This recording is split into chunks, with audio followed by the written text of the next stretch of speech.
আমরাও বলতে চাই, এই দেশে মানবাধিকারের নামে ও কমিশন চালু করে যদি বেহায়াপনার অশ্লীলতার কোরআনের বিরুদ্ধে কথা বলার যদি সুযোগ করে দেয়, আর এই দেশে যদি যার সন্তানের বিধানগুলি যদি বাস্তবায়ন করা হয়, বাংলাদেশের তৌহিদি জনতারা বাংলার জমিনকে কারবালা করে দিবে, ঠিক কিনা?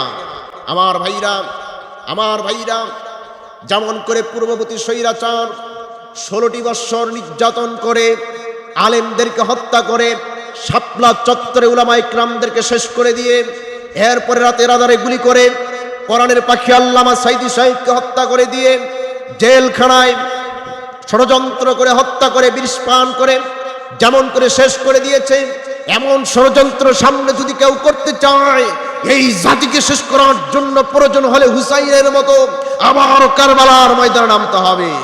আমার ভাইরা, আমি বলতে চাই, আমার দেশে এটা কোরআনের দেশ, এটা মুসলমানের দেশ, শাহজালাল আলী আমিন রহমতুল্লাহ আলাইহির দেশ, শাহ মাখতুমের দেশ, শাহ কোরআনের দেশ, তিতুমিরের দেশে আমেরিকার লাল চামড়াদের বাহিনীর কোনো এই দেশে সুযোগ দেওয়া হবে না। কথা বলেন, কথা ঠিক কিনা?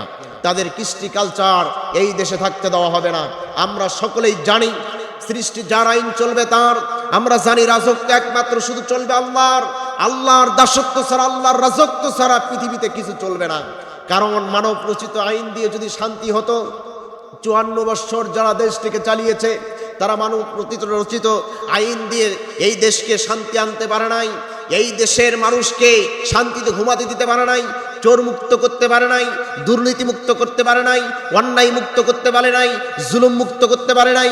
এমনকি এই দেশে ক্ষমতা পাওয়ার আগেই পাথর চাপা দিয়ে যারা হত্যা করে, বোঝা যায় মানুষ রচিত আইন দিয়া এই দেশে শান্তি পাওয়া যাবে না। কথা বলেন, কথা ঠিক কিনা? এবার আসেন, আল্লাহ রাব্বুল আলামিন বলে রাজত্ব আমার বিধান দিয়েই চলবে। আমরা সামনে সিদ্ধান্ত নেই, শাইখে চরমনাই যদি ডাক দেন, আল্লামা মামুনুল হক যদি ডাক দেন, জামাতের আমির ডাক্তার শফিকুর রহমান যদি ডাক দেন, সকল উলামা ইকরামকে ঐক্যবদ্ধ হয়ে যদি এক প্ল্যাটফর্মে এসে বাংলার জমিনে কোরআনের রাজ কায়েম করতে চায়, কোরআন দিয়ে যদি রাষ্ট্র চালাতে চায়, আমরা সকলেই তাদের ডাকে সাড়া দিয়ে আমরা ময়দানে নেমে যাব। কথা বলেন, কথা ঠিক কিনা? আমরা চাই কোরআন দিয়ে রাষ্ট্র চলুক, কোরআন দিয়ে দেশ চলুক। কোরআন দিয়ে যদি রাষ্ট্র আর দেশ যদি চলে, এই দেশে চোর থাকবে না, ধর্ষণ থাকবে না, জানা থাকবে না, ইয়াবা থাকবে না। না থাকার কারণেই এই সাদা চামড়ার দালালেরা চায় যে কোরআন যদি বসে যায়, তারা দুর্নীতি করতে পারবে না, কলমের খোঁচায় ঘুষ খেতে পারবে না, তারা জুলুম করতে পারবে না, অপর নারীকে স্বামীকে বেঁধে রেখে স্ত্রীকে হত্যা করতে পারবে না। কথা বলেন, কথা ঠিক কিনা? এজন্য আসুন আমরা সকলেই সিদ্ধান্ত নেই, সামনের বাংলাদেশ আমরা কোরআনের দেশ দেখতে চাই, আগামীর দেশ ইসলামের দেশ দেখতে চাই। সংসদে আমরা আলেমদেরকে দেখতে চাই, সংসদে আল্লাহর কোরআন আমরা দেখতে চাই, ঠিক কিনা? আল্লাহর কোরআন দিয়ে যদি রাষ্ট্র চলে, এই দেশে বোতল খাওয়ার মতো একজনও সাহস পাবে না। এজন্য আসুন আমরা সকলেই এই কোরআনের জন্য ঐক্যবদ্ধ হয়ে ডক্টর শফিকুর রহমানের নেতৃত্বে, শাইখে চরমনাইয়ের নেতৃত্বে, আল্লামা মামুনুল হকের নেতৃত্বে আমরা ময়দানে নেমে যাব।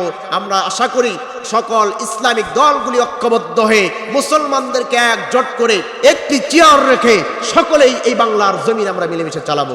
আল্লাহ আমাদের সকলকে মিলেমিশে এই দেশকে চালানোর তৌফিক দান করুক, এবং যে স্বৈরাচার চলে গেছে তাদের কাছ থেকে শিক্ষা নেন। আপনাকে যারা ক্ষমতায় বসিয়েছে, অবশ্যই 1 বছর না হতে আপনি যদি ইসলাম বিরোধী কোনো কথা বা বাস্তবায়ন করতে চান, তাহলে স্বৈরাচারের মতোই কিন্তু আপনার অবস্থাও হবে। অতএব স্বৈরাচারের কাছ থেকে শিক্ষা নেন। 16 বছরে কিছু করতে পারে নাই, অল্প সময় হাতে নিয়ে ইসলামের বিরুদ্ধে যাইয়েন না। ইসলামের বিরুদ্ধে গেলে আমরা আপনার পিছনে নাই, বরং আপনার বিপক্ষে। আর যদি ইসলামের পক্ষে থাকেন, আপনি কোরআনের আইন চালু করতে চান, কোরআন দিয়ে সুন্নাহ দিয়ে এই দেশকে চালু করেন। সমস্ত উলামা ইকরাম আপনার সাথে ছিল, বর্তমান থাকবে, ভবিষ্যতে আপনার পিছনে থাকবে। আপনার বিরুদ্ধে কথা বলার দুঃসাহস কেউ